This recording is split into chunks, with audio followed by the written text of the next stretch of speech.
Hello everyone, this is Bandorin for Logical Evolution, and today I'll be showing you how to work with primitives in Hammer Editor. What you have to do is start up by opening your source SDK and then start Hammer Editor.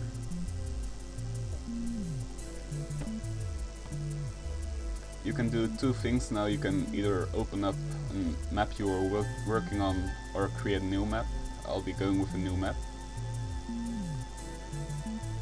What you want to do next is grab your block tool and then right here a little option called primitives will show up.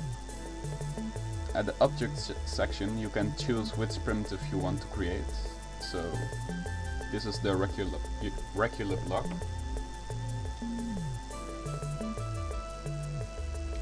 And the size doesn't really matter. So there is your regular block. Then there's the arch. When you press enter, when you want to create an arch, you'll get a pop-up menu. Right here you can edit the width, the number of sides, the arc, and the start angle. Let's say we'll go for with 30. 16 sides gives a pretty nice smooth arch. But yeah, the higher the number of the sides is, the smoother it is. But yeah, this is pretty smooth enough for me. So as you can see, there's your little arch. Then there's the cylinder. You can change the sides. Once more, the higher the amount of sides, the smoother the roundness is. So let's go with 16. Create a square, press enter. There's a little cylinder.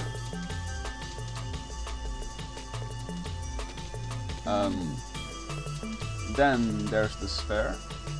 The exact same thing counts for the sphere. The higher the sides are, the higher the amount of sides are, the smoother your sphere will be. Once more, I'll go with 16. And as you can see, it more looks like a donut or something right now because I didn't change the height. But if you want a perfect sphere, you'll have to create a block with the same sizes at every side. So right now I've got 192, 192, 192. And when we press enter now, we'll get a very smooth sphere, which doesn't look like a donut. Then there's the spike tool.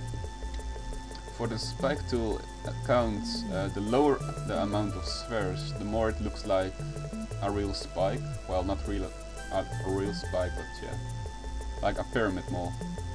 And the higher the amount, the more it looks like a cone. So I'll show you with 4 sides. It looks a lot like a pyramid, but when we higher the amount of sides, what happened there? It more looks like a cone. So yeah, if you want a pyramid, you should go with a size lower than 8, probably. Then there's the torus.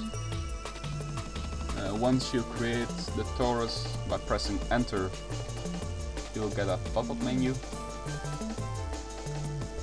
The top settings are for the vertical side of the torus. So let's say, yeah, 16.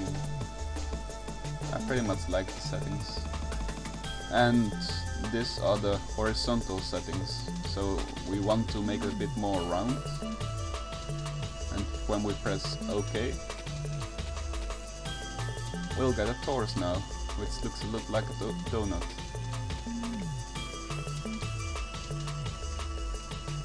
And As last, there's the wet. The wet pretty much is like a triangle.